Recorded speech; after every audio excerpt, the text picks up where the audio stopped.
Hi everyone, today I thought I'd show you how to make a mystery bag or a stereognostic bag. We use these in class as a little game to play, and children love these kind of bags, and they're really easy to make. So I just went into my basement and found one of our Christmas wrapping sacks.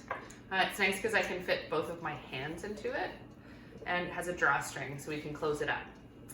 And then I wandered around my house and found little items that I could feel, but that I knew the names of and that my children would know the names of them. So I found a clip, a little comb,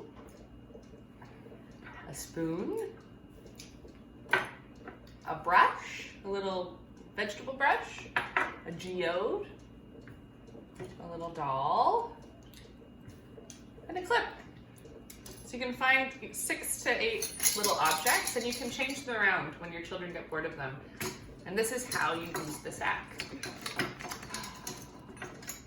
I feel a brush. I feel a brush. There it is. That's the brush I felt. Okay, let me find something else.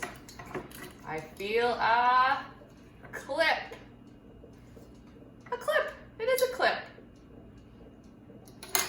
Let me see. I feel a spoon. And here's a spoon, and you can carry on playing this game. Your child can have a turn feeling something, guessing, and you can have a turn. They can have a turn all the time and take everything out. You can put it back together. And there's lots of fun ways to keep playing with your mystery bag. Change the objects around and have lots of fun with it, guys. Have a great day.